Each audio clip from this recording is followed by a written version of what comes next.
What's up guys, Nathan here, and today I want to talk about the 5 most profitable poker games. These are the games that I would play today if my goal was to make $10,000 or more per month. I'm going to break them all down for you, the pros and the cons in this video. Let's jump right into it. Alright guys, so first off I want to say making 10K a month in poker or more, or 100,000 a month or more is not going to be easy. You're going to have to work hard on your game and study a lot away from the tables as well. I'll talk about that a little bit later, and you're also going to have to play mid and high stakes. But the best thing that we can always do for ourselves is play in the most profitable poker games, and what I mean by that is the games that have the easiest competition, aka the bad players, the fish, the recreational players, and so on. So let's jump into it, counting down from 5 to 1. These are the most profitable poker games for you to play. Alright, so profitable poker game number 5 is going to be Pot Limit Omaha, aka PLO. Now, PLO is a very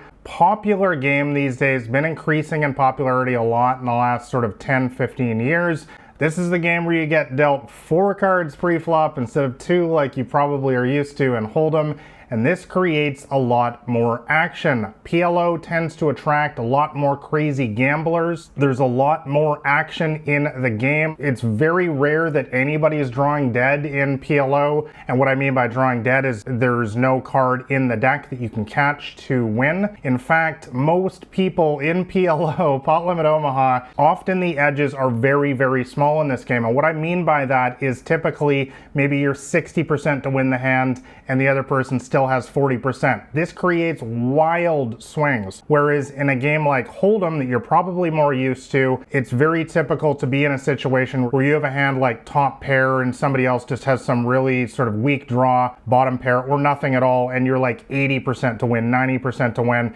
and they only have like 10% or 20% chance. So that creates a lot more consistency in expecting to win a hand in Hold'em, whereas that's not the case in Pot Limit Omaha. So it's a wild game that, of course, recreational players love because they're going to frequently get lucky. So the first thing I need to point out is if you want to take Pot Limit Omaha seriously, you're really going to have to get your mental game down and be prepared for some crazy, crazy swings. I'm talking about losing like crazy for weeks and weeks on end. Or on the flip side, of course, you're going to experience some of the craziest heaters you've ever been on as well in this game, where literally the deck's on fire, you're winning every single hand. Now, the drawback of Pot Limit Omaha is that there's not nearly as much action. There's always going to be like 10 times as many games of Hold'em running, especially no limit Hold'em. So that does cut down on the amount of games you can potentially play in. But overall, guys, I often do suggest trying out Pot Limit Omaha, especially for you newcomers to the game of poker, because there's a lot of profit to be made in this game these days. Also, not a lot of people are Pot Limit Omaha experts, which is the opposite of Hold'em, which we're going to talk about in a sec. So often, if you learn some of the basic strategy, you're going to be much better than the average player. All right, so moving on to most profitable poker game number 4, which is going to be Zoom Poker Games, aka Fast Fold. You know, almost every online poker site these days has some sort of variation on this. They call it Blaze, Rush, Snap Poker, Fast Forward Poker, and so on. All of these games are the same format of fast fold poker, where you're able to hit the fast fold button every single hand. You don't have to wait for the action to come to you. And also, just like a tournament, you are moved to a new random table every single hand. This creates a game format that plays extremely fast. It deals typically about 3 times as fast as a normal online poker table, which already deals 3 times as fast as a live game at a casino. So the action is fast and furious, and this is why recreational players love to play Zoom. But on the flip side, there's going to be pros and cons with every single game type on this list. Zoom Poker, for this ability to be able to play tons and tons of hands, also attracts a lot of tight, nitty regulars, aka rocks. While there's many ways that you can bluff these players and lean on them, you're never actually going to win a massive amount off these players because they just simply don't play hands unless they have pocket aces or pocket kings. By the way, I have an entire section in my brand new Elite Poker Training University dedicated just to Zoom poker strategy, specifically how to beat these tight nitty players and also the recreational players and also the tight and aggressives and the loose and aggressive players. So if you play Zoom poker games and you're struggling with the strategy to beat these games, check out my brand new Elite Poker Training University. I'll have links for that in the description below. But bottom line, guys, Zoom is still very profitable these days. It allows you to put in a ton of volume, which is great for sicko grinders like myself who like to play thousands and thousands of hands every single day. And that ultimately allows you to get to the long run faster. You know, people always send me comments and emails saying, oh, I got so many bad beats. The main answer that I often give them is just play more hands. If you allow yourself to increase the sample size in poker, you're going to get to the long run faster. You're going to allow the math to work itself out. And there is no better format to play than Zoom if you want to play a lot of hands and get to the long run faster. All right, let's move on to most profitable poker format number 3, and that's going to be sit and goes, a perennial favorite of beginners and advanced players alike, and that is because these games offer a lot of flexibility and a lot of potential weak competition as well. There are many different varieties of sit and goes. You can play as much as 180 players, 45 players, 27 players, 9 players, and all of these games require a different strategy, which a lot of people are not very good at. That's why sit and goes attract a lot of beginners, because it's just a way to get in there and have a chance at a semi-big score while still not having to spend your entire weekend on there like you do in a big multi-table tournament. Sit and goes are kind of, for me, somewhere in the middle between cash games and big multi-table tournaments, which are both coming up later on in this list. And that is why I highly recommend these for newer players in particular. Try them out, see if you like this format. The other good thing about sit and goes is that the strategy to beat them is fairly simple. All you really need to know is sort of the bubble and late stages, depending on how many players, of course, are in the sit and go, but it's going to change. You just need a simple push fold ICM based strategy in order to beat sit and goes. There is tons of information online about that. And honestly, the early and middle stages of sit and goes, just like tournaments, you can really just use the basic bare bones strategy that I talk about in my free poker cheat sheet. That'll be the top link in the description below. All you need to do is just play a basic tight and aggressive strategy to slowly increase your chip stack and then utilize a push fold strategy later on. Let's move on to most profitable poker game number 2, and this should come as no surprise to anyone. Actually, some people might be surprised it's not number 1, and that is cash games. These have been my bread and butter over the years. A lot of people know that, and this is the number 1 choice of poker professionals, and this is also the most popular poker game overall. And the reason why this is the most popular format and the choice of pros is because of the consistent, steady profits. With cash games, you're not on this constant emotional roller coaster of up and down like you experience with tournaments and sit and goes to a lesser extent, and also with Limit Omaha and some of the others that we already mentioned on this list. Cash games tend to really favor somebody who is able to consistently employ a strong, fundamentally sound strategy, once again, like I teach in my free poker cheat sheet, and really just grind it out for the long run. Understand that by continuing to employ this basic strategy in a disciplined manner, you're going to have success in cash games overall. You can play 6 max, you can play 9 max, and of course the other big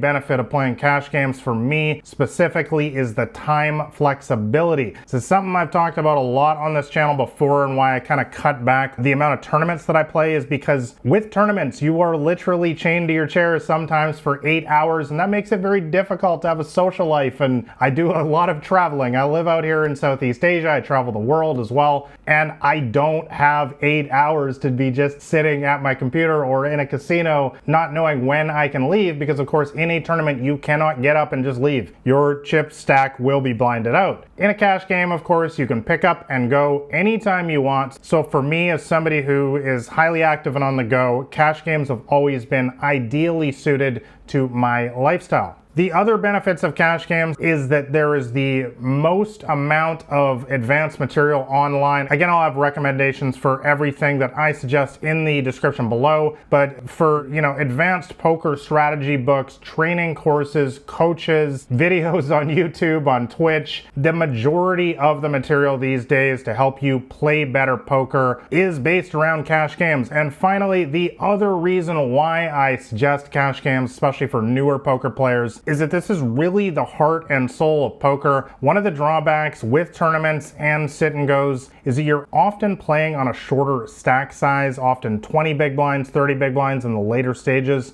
and this really removes the turn and river out of the equation. We already talked about the push-fold strategy a little bit in sit and goes, and basically that just means you're going all in pre-flop a lot. So it's a very sort of robotic approach, whereas cash games are often deep stacked, 100 big blinds or more, and that creates a lot more complex decisions, especially on the turn and river, with all sorts of fun little check raise, bluff raises and stuff like that, which is ultimately going to make you a better poker player. So if your goal is to actually just become the best poker player overall, I would suggest cash games. But enough said, let's move on to my number one suggested most profitable poker game, and that is going to be tournaments. Now, I've already slammed tournaments a little bit already in this video, but overall, I think that they are an excellent choice for new poker players, and a lot of people do choose this format because, of course, of the lure of the big score. Everybody's seeing their favorite poker pro with $1 million on the final table, and let's be honest, that's why a lot of people get into this game.